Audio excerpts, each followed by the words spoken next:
고수의 국어 강사 안정민입니다. 자, 오늘은 2024년 6월 모의평가, 자, 22번부터 26번까지 고전 시가와 고전 수필, 갈래복합 지문을 한번 강의해 보겠습니다. 일단 가 작품은요, 우부가가 나왔습니다. 우부가는 연계가 되었고요. 우부가가 연계가 되었는데 지금 6월 모의평가입니다. 여러분 여기 잠깐 한번 볼까요? 지금 올해 EBS 수특 문학의 목록을 보시면요, 여기 고전시가 목록입니다. 목록에 보면 3월에 우부가가 출제가 되었습니다.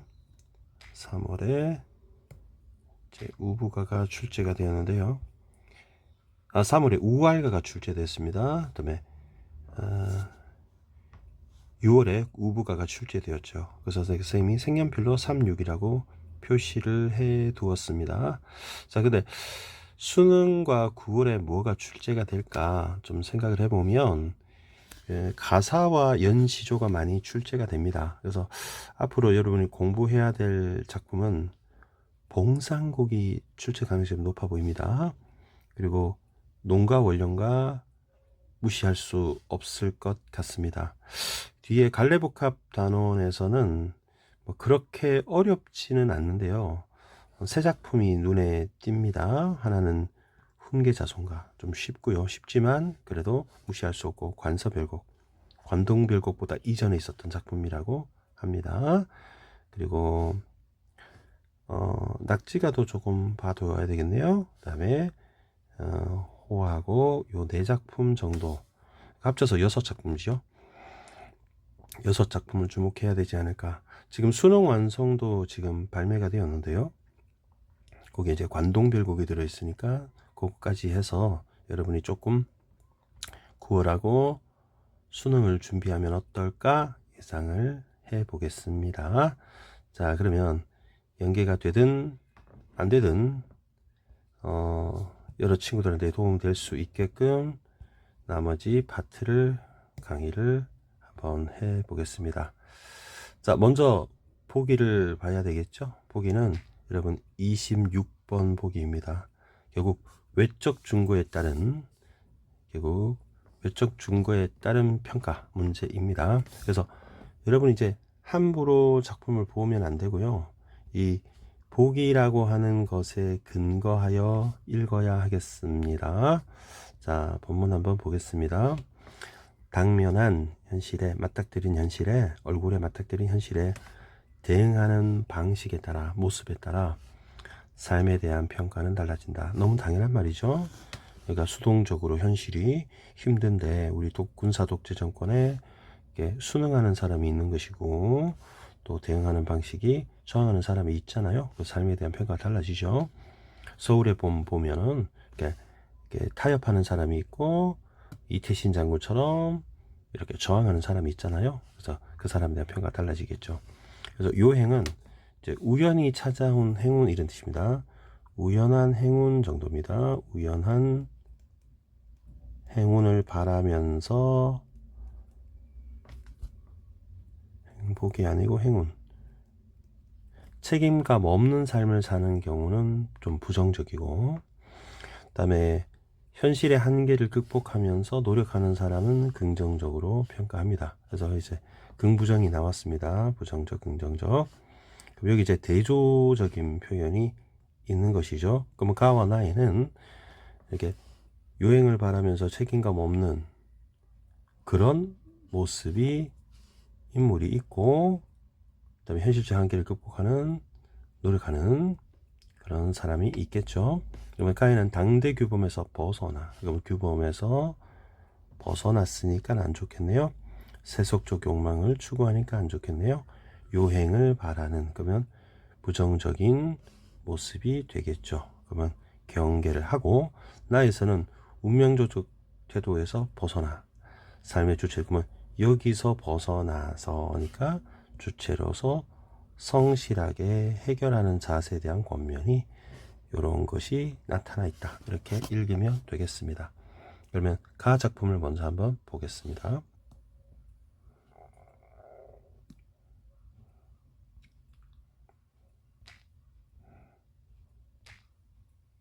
가는 이제 우부가인데요. 제목에 있는 우부가는 연계가 되었기 때문에 학생들이 기본적으로 학습이 되어 있는 상태입니다. 어리석은 어리석을 우자니까 어리석은 남자에 대한 얘기입니다. EBS에서는 원래 작품 전체에서는 세 명이 나옵니다. 똥이와 그다음에 꽁생원, 그다음에 꽹생원 이렇게 해주고 이름이 재밌죠? 꽹생원 이렇게 세 명이 작품 전체는 나와 있어요. 전체는 나와 있습니다. 근데 EBS에서 연계가 된 부분은 꽁생원, 꽹생원 요 부분이 나와 있었어요. 그래서 수특에서 이렇게 나와 있었습니다. 근데 출제가 된 것은 검정색으로 할까요? 꽁생원 부분만 출제가 되었어요. 꽁생원이 이제 출제가 되었습니다. 6월에. 꽁생원은 이제 요행을 바라는 인물이고 비판의 대상, 부정적 인물입니다. 자, 한번 해보겠습니다. 저 건너 꽁생원 부정적 인물입니다. 팔자를 원망하는구나. 원래 원문 그 EBS에 실린 부분하고 조금 다릅니다. 거의 비슷하지만 조금 다릅니다. 자기 아비 덕분으로 돈 1000이나 가졌는데 부모 덕으로 자수성가한 게 아니라 부모 덕으로 부자가 되었다 이런 얘기죠. 술 한 잔과 밥 한 숟가락을 친구 대접하였던가 그러니까 친구 대접하지 않았다라는 거죠. 그 서리법입니다. 그러니까 타인에게 굉장히 인색하게 굉장히 이기적인 모습입니다. 인색한 모습이고 주제 넘게 아는 체를 하고 음양술수는 미신입니다. 미신에 현혹되어 이장도 자주 하고 이사도 힘을 쓰고 그러니까 이장은 여러분 무덤을 옮기는 일, 이사는 이제 집을 옮기는 일이죠. 무덤을 옮기는 일도 자주 하고 이사도 힘을 쓰고 됐고 있습니다. 당대발복 여기가 아니면 필요한 처가 여기로다. 당대발복은 당대에 이제 행복을 바라는 겁니다. 바라는 것을 여기가 아니면 이제 화를 난을 피하는 재난을 피하는 곳. 그러니까 또 돌아다니는 겁니다. 그러니까 행복을 바라면서 그러니까 나쁜 땅을 벗어나려고 하는 거죠. 올 때 갈 때 가는 길에 처자식을 버려놓고 그러면 가족에게 굉장히 무책임한 모습이 나와 있습니다. 있고 없고 상관없고 공짜를 바라는구나. 공짜가 바라면 대머리가 되죠. 긴 침을 그러면 사람을 속여서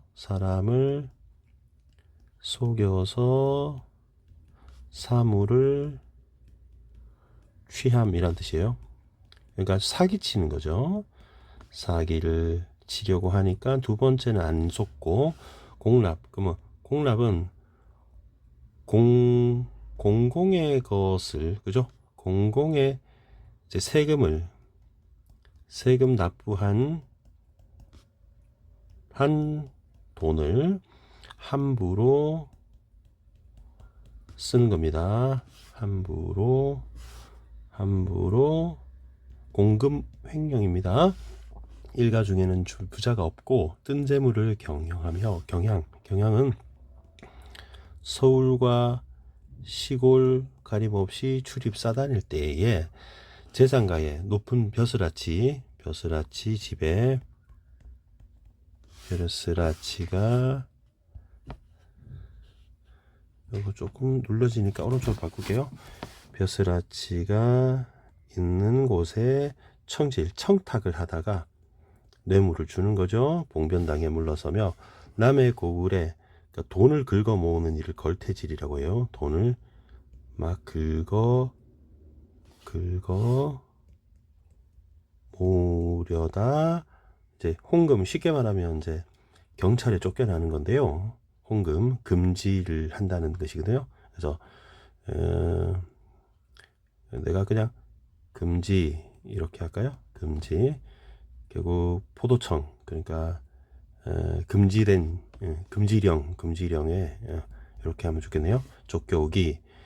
여러 가지 나쁜 행색을 나열하고 있습니다. 여러분 잠깐 보시면 쫓겨오기 있고 구문 먹기 있고 그 다음에 푼돈 떼기 있고 이런 식으로 계속 뭐뭐하기 이렇게 나열이 되어 있죠. 노란하기 이런 식으로. 그래서 나열이 되어 있습니다. 그래서 나쁜 행실을 다 부정적 행실을 열거하고 있다. 그럼 이렇게 할까요? 공생원의 부정적 어떤 타락상을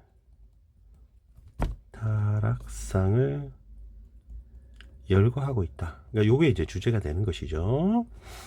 그래서 혼인 중매 선체돈에 그러면 그 비단 예물이죠. 예물 돈에 창피하게 당해 뺨을 맞고 가대 그 문서죠. 집문서 문서 흥정 이익을 중간에 챙겨 먹고 핀잔 듣고 자빠지고 불이한 행실로 찌그러니 위조 문서도 위조하네요. 비리 호송 이치에 맞지 않는 소송을 거는 것을 좋아하고요.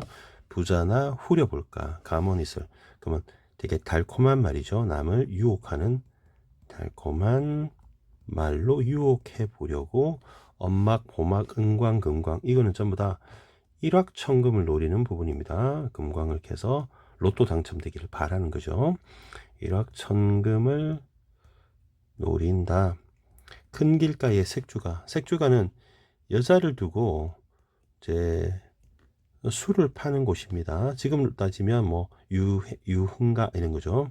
술 파는 곳에 노름도 좋아하고 있고요. 푼돈도 떼고 남북촌의 뚜쟁이로 그러니까 그 중개 남녀 짝을 해주는 중매를 하면서 그다음에 인물을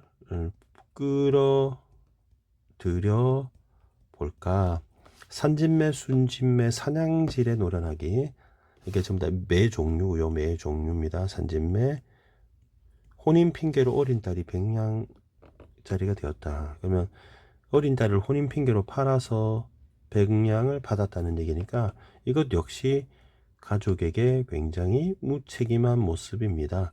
대종손 양반자랑 산소나 팔아볼까. 안악은 친정살이 자식은 모슴살이 요 같은 부분이죠. 네, 가족에게 무책임한 모습입니다. 일가에게는 인심을 잃고 친구에게는 손가락질 당하고 부지거쳐 그러니까 간 곳을 알 수 없이 나간 후에 소문이나 들었단 말인가 이제 사라져버려서 실종이 되었다라는 부분입니다. 그렇게 해서 문제를 풀면 될 것 같고요. 자, 관련 문제를 한번 풀어보겠습니다. 관련 문제는 해당 문제가에 해당되는 문제만 풀어보겠습니다. 22번은 보니까 이제 여러 가지 행실을 열거했잖아요. 그래서 맞는 말이 되겠죠. 그 다음에 가는 대꾸가 있습니다. 근데 인물의 태도 변화는 없어요. X. 그 다음에 가는 반어는 없다. 그래서 맞는 말입니다. 뭐 기대감도 없고요. 계절적 배경 없습니다. 3번, 4번, 2번 소거할게요. 5번에 해학적 표현을 통해서 인물 간의 우호적 관계. 글쎄요. 인물 간의 우호적 관계가 없어 보입니다. 자, X 하면 일단 1번, 3번 후보 놔두고 넘어갈게요. 자, 23번은 기역입니다. 기역은 선생님이 노란색으로 표현할까요? 음양술수 미신입니다. 그러면 1번 선지 집터 몇 자리를 통해서 기운을 바라는 공생원의 관심 맞죠? 자, 니은 처자식은 흩어 놓았습니다. 자, 재물을 모은 공생원이 함께 풍요롭게 삶을 누리고 싶은 대상이 아니라 가족을 버리죠. 그래서 무책임합니다. 정답 2번, 22번 90% 정답률이네요. 쉽게 확인할 수 있겠습니다. 자, 24번 문제 A는 공생원에 관한 얘기입니다. 공생원만 한번 풀어보겠습니다. 도박에 빠져 있죠? 음주에 빠져 있죠? 부모 혜택을 받았습니다. 그죠? 부모 덕에 했으니까 들렸네요. 다음에 3번 혼인 중매를 성공 못해서 장피를 당했고요. 다음에 4번, 5번은 이따가 해야 될 것 같습니다. 25분 나니까 이따가 해야 될 것 같습니다. 자, 보기로 다시 돌아오면 나에서는 운명론적 태도에서 벗어나 삶의 주체로서 성실하게 살아가는 태도에 대한 권면이 나와 있네요. 그럼 나 작품 한번 계속 이어서 해설해 보겠습니다. 나는 제목이 탄홍설인데요. 먼저 알아둘 것은 여러분 일단 이렇게 팁을 드리겠습니다. 여러분 고전 수필을 주의하세요. 고전 수필을 주의하시기 바랍니다. 특히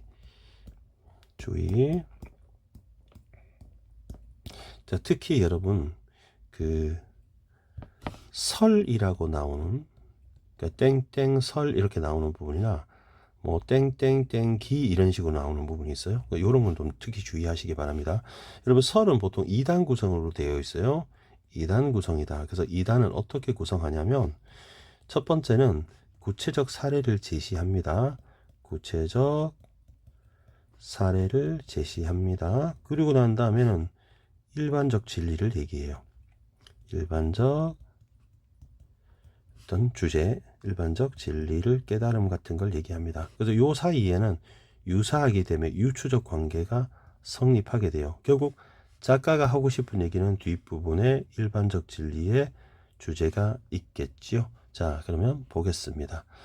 글은 쉽습니다. 자, 경인년에 큰 가뭄이 들어 정월부터 7월에 이르기까지 비가 내리지 않았다. 자, 가뭄이 들었다는 얘기를 하고 있습니다.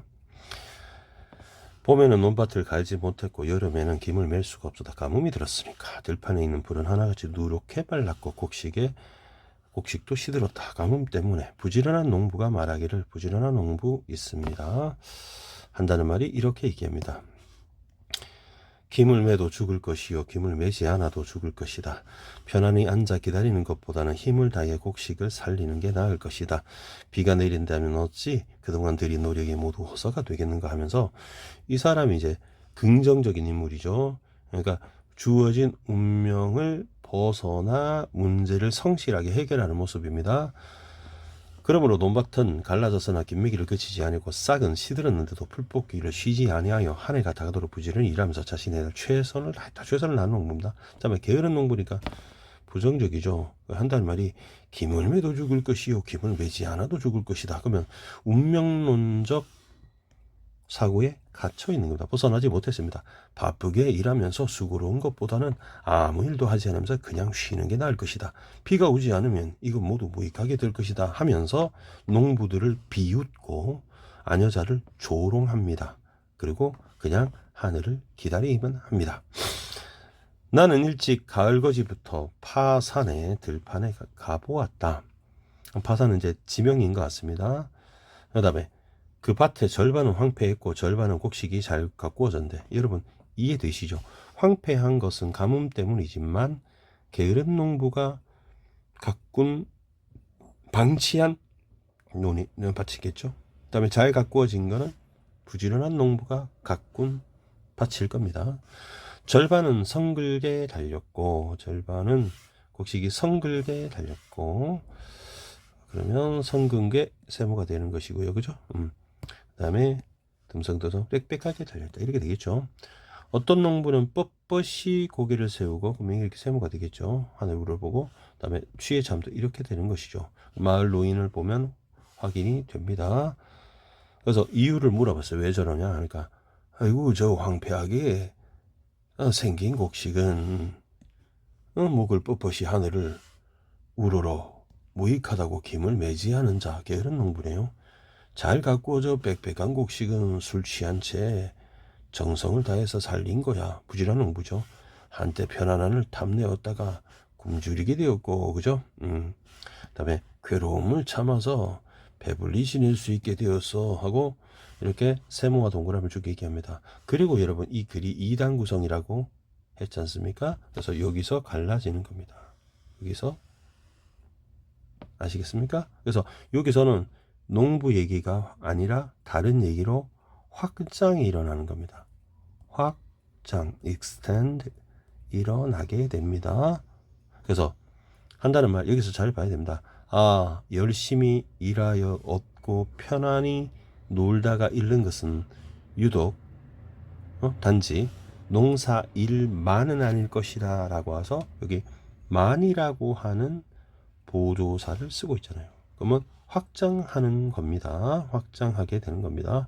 그리고 오늘날 시와 책을 글을 공부하여 벼슬게 나아가는 도움하는 사람들, 그러면 결국 학문하는 선비들에 대한 얘기를 합니다. 그러니까 선비들은 젊었을 때 학문의 뜻을 두고 밤낮없이 부지런히 일하죠. 육경과 사설을 탐구하고 문장과 글귀를 익힙니다. 익히지 않음이 없으니까 열심히 익히는 거지. 재주를 품고 재주를 쌓아 과거장에 가서 수능장에 가는 거죠. 솜씨를 겨루어 한 번의 뜻을 이루지 못하면 재수하는 거죠. 그럼 불평불만하고, 그다음에 재수를 하게 되면 마음이 흐트러지고, 삼수를 하게 되면 낙심을 하면서 이렇게 불평불만을 한다. 공명에는 분수가 있어서 학문으로 이룰 수 있는 것 하나이며 부기는 운명에 달려있으니 학문으로 이룰 수 있는 게 아니다. 결국에는 운명에 달려있다는 겁니다. 그죠? 분수에 달려있다는 거죠. 그러면 운명에서 벗어날 수 없는 사람입니다. 그러면 게으른 농부와 비슷하죠. 그동안 배운 것을 모두 버리고 이전에 쌓아온 것을 버려서 중도에 그만두기도 하고, 어떤 이는 다 이르러다 도달아간다 하더니 9길 높이로 산을 쌓고도 한 삼택의 힘을 마저, 그러니까 쉽게 말하면 99%를 하고 1%를 마저 쏟지 않는 게 김매지 않는 게으른 농부와 같다고 지금 얘기하고 있습니다. 결국 이건 선비 얘기죠. 학문의 수고로움은 농부의 수고로움과 비교하면 농부들이 고생할 비 아니나 그러니까 농부들의 수고로움이 커요. 하지만 얻는 공은 학문이 더 크다고 얘기하고 있습니다. 그러면 학문을 통하여 얻는 공, 이로움이 크다는 얘기를 하는 겁니다. 그러면 학문을 하여 명성을 취하는 것은 이로움이 크다고 다시 한번 나오죠. 그러면 이로움이 작은 일, 바로 이것은 농사일이 되는 거죠. 부지런히 해야 하는데 큰 일, 바로 학문을 하는 일을 부지런하지 않을 수 있겠는가? 서리법을 통해서 부지런해야 된다고 권면하는 거죠. 그러면 이 길은 농사에 대한 권면이 아니고 학문을 함에 부지런하게 하는 것을 권면하는 거죠. 결국 마음을 수고롭게 하는 군자는 몸을 수고롭게 하는 소인이 끝까지 노력함을 모르느냐. 결국 이 글을 지어 그들을 깨우친다니 이 그들은 학문하는 자를 말하는 것이죠. 학문하는 자에 대한 권면이 이 작품의 본질적인 주제가 되겠습니다. 알겠죠? 자, 그러면 문제를 해결해 보겠습니다. 첫 번째 문제부터 22번 문제입니다. 자, 나의 표현상 특징 문제네요. 대조, 부지런한 농부, 그리고 게으른 농부, 적절한 정답 1번 이렇게 찾으면 되겠죠. 나머지 보지 않아도 될 텐데요. 2번도 대꾸가 있었습니다. 대꾸가 여러 번 나왔습니다. 태도 변화를 요구했고요.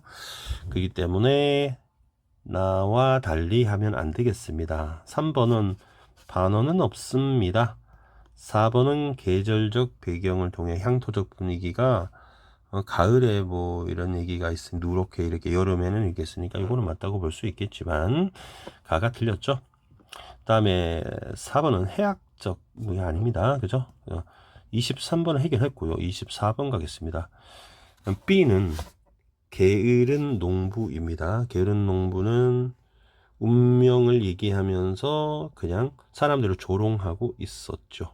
여러분, 술에 취한 사람은 나중에 이 B가 아니라 바로 부지런한 농부였죠. 부지런한 농부였습니다. 노인의 말 한번 잠깐 볼까요? 노인의 말을 보면 여기 있네요. 노인의 말을 보니까 노인이 이유를 물어봤더니 여러분, 그 술에 취해 잠든 사람이죠. 이거는 정성을 다하여 살린 것이니까 게으른 농부가 아니라 부지런한 농부가 되겠죠. 그 다음에 2번에 C인 선비는 분수를 알아 자신의 배움에 한계가 있다고 생각한다. 맞는 말인 것 같습니다. 한계가 있다고, 한계를 극복하지 못하는 사람이죠. C. 과거 시험의 뜻을 이루지 못합니다. 근데요, 창피를, 수치를 당한다는 아닌 것 같습니다. 그죠? 이건 틀렸죠? 그 다음에 3번. 조롱을 받습니까? B는 조롱을 하죠. 여러분 왼쪽에 한번 와보실래요?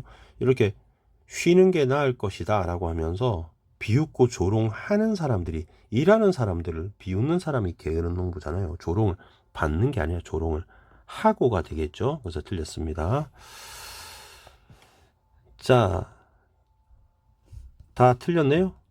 C는 괴로움을 참지 공명을 이루지 못한다. 맞는 말입니다. 그래서 맞는 말이고, B는 김매기를 하여도 작물이 죽을 거라고 생각을 하고 있고, C는 학문을 쏟아도 부귀를 이루지 못할 거라고 생각을 하고 있습니다. 왜냐면 운명이라고 판단하니까 정답 5번 되겠죠. 76%. 23번보다는 고전수필이 좀 아이들이 어려워하죠. 25번도 고전수필입니다. 되게 쉬운 문제인데 아이들이 왜 이렇게 21%나 틀렸는지 이해가 안 됩니다. 볼게요. 인물의 말을 인용했습니다. 특정 상황, 가뭄에 대한 상황입니다. 서로 다른 태도는 부지런한 농부와 게으른 농부에 대해서 얘기를 하고 있습니다. 그러면 이거는 두 농부를 말하는 것이고, 특정 상황, 가뭄을 말하는 것이고, 서로 다른 태도는 긍정적, 부정적, 긍정적 이렇게 보면 되겠죠. 글쓴이의 주장과 그에 대한 반박 없죠. 정답 2번 바로 처리하면 되잖아요. 주장을 어떻게 반박합니까? 글쓴이가 권면했잖아요. 그걸 또 반박하는 건 없죠. 상반된 입장 틀렸죠. 물음에 답하는 인물 노인이죠. 그래서 관찰하게 된 상황, 하나는 빽빽하고는 성글다 그랬죠. 이유를 물어보잖아. 노인한테 물어보잖아요. 여기 노인에게 이유를 물어보다 나오죠. 그래서 맞는 말 노인입니다. 다음에 교훈을 전달하는 글쓴이 이들을 권면하고자 깨우치는 바이다 라고 대놓고 나오고 있죠. 글쓴이의 경험을 통해 깨달음을 바탕으로 논의를 대상을 다른 상황으로 확장하고 있다. 쌤이 설의 특징이라고 했잖아요. 처음엔 농사 일을 관찰을 했습니다. 그리고 깨달았죠. 그리고 한다는 말이 학문하는 자, 선비들에 대해서 적용으로 넓혔죠. 많은 아니라고 했으니까. 그래서 5번도 굉장히 중요한 선지가 되겠습니다. 마지막 26번인데요. 26번은 보기를 충분히 읽었습니다. 자, 한번 볼게요. 공짜를 바라고 뜬재물을 바라는 것은 정당한 노력을 하지 않는 요행을 바라는 태도다. 노력하지 않고 감나무에서 감이 저절로 떨어지기를 기다리는 꼴이 되는 것이죠. 비 내리지 않아 김을 맬 수가 없는 그런 가뭄이잖아요. 농경의 부작한 환경이죠. 그 문제 상황에 당면하게 되었다. 맞죠? 그 다음에 공납을, 공적 납부, 세금을 공금 유용을 하는 데서 이익을 위해 규범을 무시하는 태도가 맞죠. 쉬는 게 나라는 거는 운명을 예단하죠. 어차피 불행할 거니까 이런 거죠. 공부해봐야 뭐하나, 9등급 나올 것을, 이런 태도라는 거죠. 4번 돈을 가지고 친구 대접을 하지 않으니까 인색하다. 쌤 설명드렸죠. 그 다음에 풀 뽑기를 쉬지 않은 한계 상황 극복 의지 맞는 것이죠. 일가친축에게 친구들에게 소외당한 꽁생을 말려내서 노인 인생의 끝에서 무책임한 삶에 대한 경계가 있습니다. 큰 일을 하면서는 어떤 일이죠? 농사가 아니라 학문이죠. 부지런하기를 촉구하는 데는 농부에 대한 권면이 아니고 바로 학문하는 자, 선비에 대한 학문하는 자 또는 선비에 대한 권면이 나타났다고 수정해야지 옳겠습니다. 그래서 정답을 5번으로 볼 수 있겠습니다. 어렵지는 않았으나 속도의 문제와 디테일함의 문제에서 아마 갈렸을 수 있겠습니다. 행여나 실수하지 않도록 수능 특강, 수능 완성에 있는 작품들 잘 공부하시고요. 이렇게 특히 고전수필 꼼꼼히 읽는 연습을 잘 하신다면 여러분이 좋은 결과 있을 거라고 생각합니다. 여러분을 응원하겠습니다. 고수의 국어는 항상 최선을 다하겠습니다. 여러분 감사합니다.